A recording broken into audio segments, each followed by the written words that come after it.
तुमच्या प्रकृतीत बरीच सुधारणा झाली आहे. गुड. अहो चमत्कारच झाला म्हणायचा. अशी सुधारणा जर राहिली ना तर लवकरच तुम्हाला मी डिस्चार्ज देऊ. काय? रुद्र हे मुक्तावहिनीचं बाळ आहे आणि जर गुरुजींच्या इच्छेसाठी तिने त्याला त्यांच्याकडे न्यायचं म्हणलं तर त्यात काय चुकीचं केलं तिने? पण अजूनही वेळ निघून गेली नाहीये. मुक्तावहिनीला न्याय मिळवून देण्यासाठी मी घरच्यांची लढायला मागे पुढे बघणार नाही. तुमचं बरोबर आहे. आपल्या सुखासाठी वहिनीने स्वतःच्या जीवाची पर्वा केली नाही. मीही तुमच्या बरोबर आहे. माझ्यावर विश्वास ठेव.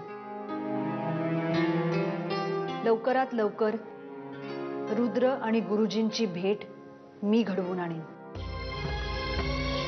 काळजी करू नकोस. काल रात्री तुम्ही अनंत मोहितेंबद्दल म्हणजे मुक्ताच्या वडिलांबद्दल बोलत होतात ना? गुरुजी अनंत मोहिते माझ्या मिस्टरांचे खूप जवळचे मित्र होते. इतकंच नाही तर आमच्या व्ही न्यूज चॅनलचे ते पार्टनरही होते. अहो काय सांगताय?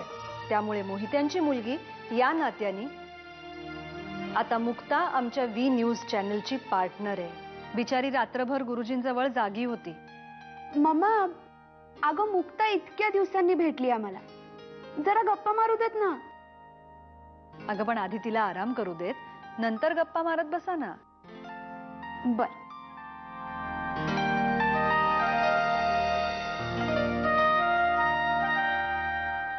मम्मा, काय झालंय?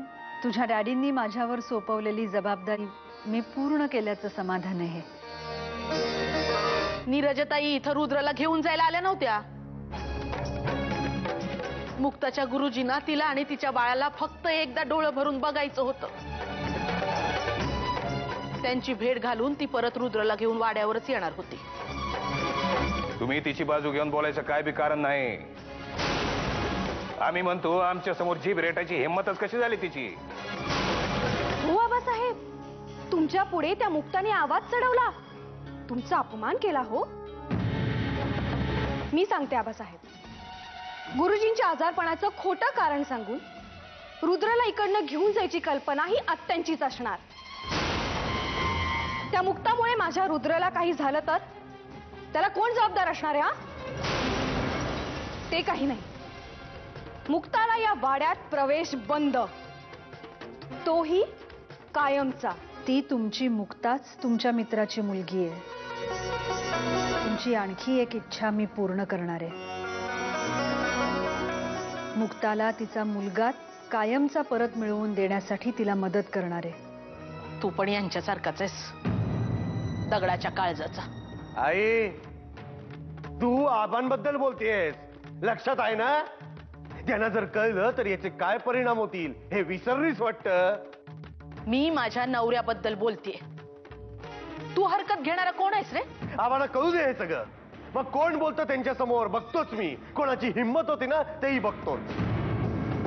सत्य परिस्थिती मांडायला कोणाच्या परवानगीची गरज नसते दादा.